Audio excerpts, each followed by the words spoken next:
So Peter, 2013 was your first year as CEO. I've been trawling through our annual reports, and I think the first mention of you was in the 2012-2013 annual report. So yeah, what's your reflections of your first year? And it's a difficult time, I guess, to come into the position as. Yeah, there were some huge things happening external to the NSPCC and internal to the NSPCC. So let's talk about both. Yeah.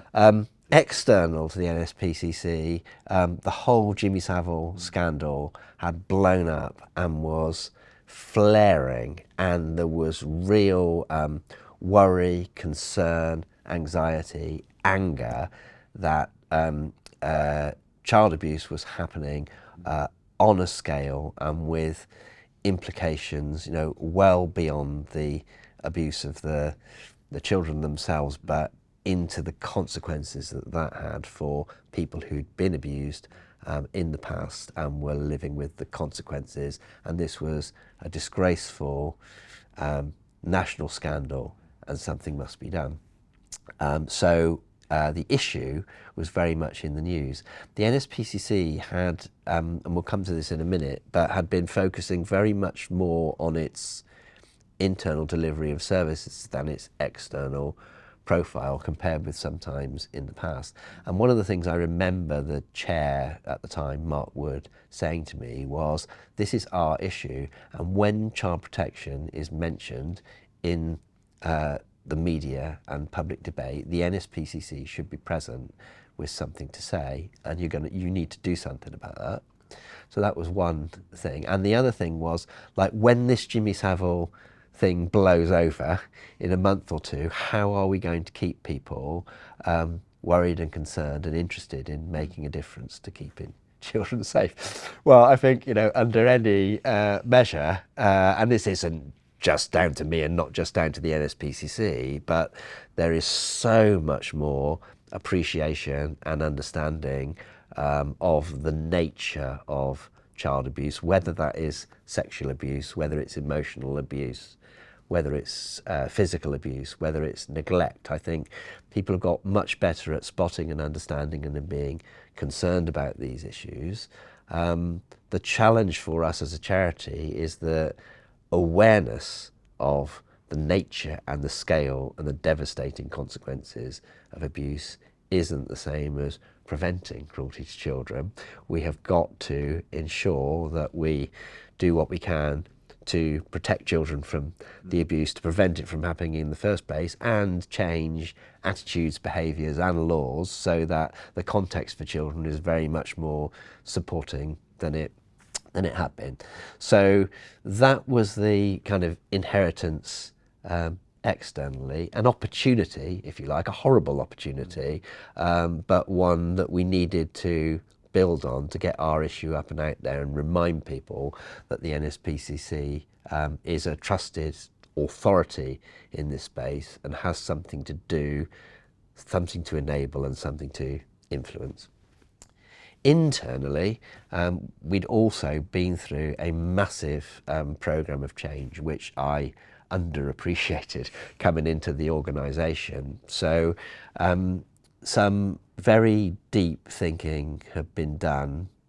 Now, it's easy for me to say, I wasn't here, but I think probably rather too much in a darkened room at the top of Weston House, as opposed to connecting with and inspiring and engaging and explaining to the wider charity nationally about why change was necessary. But the NSPCC had found itself in a position where we were literally doing hundreds of different things in scores of places across the country, many of which were very popular, but it was hard to evidence which ones were making the most significant contribution. And so my predecessor was responsible, I think, for some really important thinking with the board about where and how can the NSPCC make its most distinct and impactful contribution and not simply dispense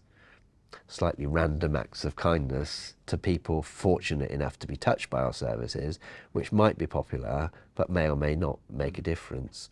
So the number of services had been cut right back, and the number of places where the NSPCC was directly doing things had been cut right back, and that had caused anxiety and concern in places that used to sort of have a physical presence but now couldn't sort of go along to an office or see a service in their town.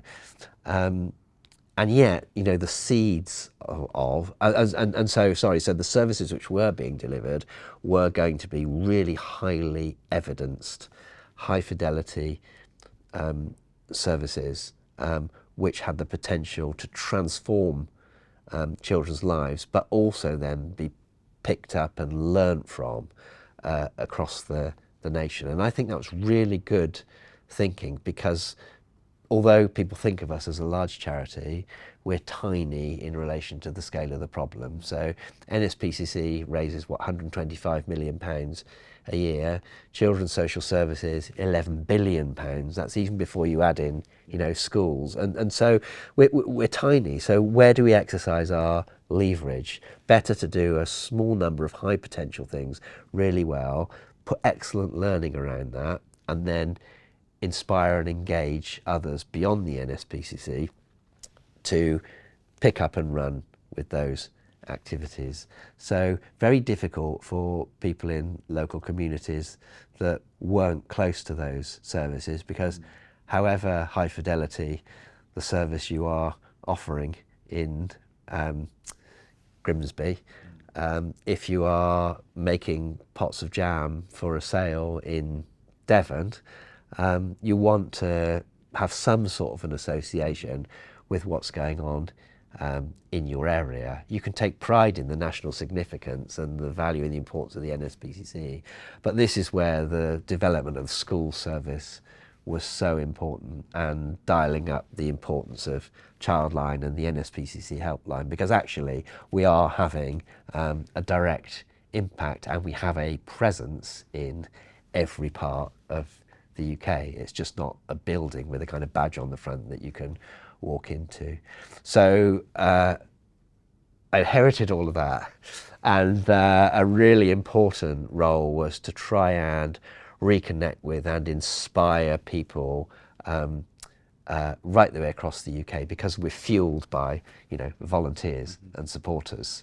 We're nothing without them and their time and their money, and so to help them see that the NSPCC is really important to the children in your area, as well as the influence which we can have nationally in terms of changing attitudes, behaviours and laws, and developing cutting edge services. So the other thing that struck me immediately about the NSPCC was this sense of family and the extraordinary array of individuals and organisations that don't have a whole lot in common really, beyond a passion to fight for every childhood. And I have really loved the kind of challenge and opportunity to build unlikely alliances, you know, coalitions of unlikely people coming together to channel their time, their money, their expertise into preventing cruelty to children. And wherever you look in the NSPCC, you know, the magic of what we're about is where people are understanding and respecting one another's contributions, you know, up to and including the Board of Trustees, which is a mixture of, you know, highly successful, hard-nosed business people who are determined to see, you know, the value and the impact of all of what we're doing, and the voice of our branch and district volunteers who understand and appreciate how difficult it is to stand in the rain outside Sainsbury's on a Saturday morning and invite people to give some of their spare change, or tap their card as it is now, to support what we're up to.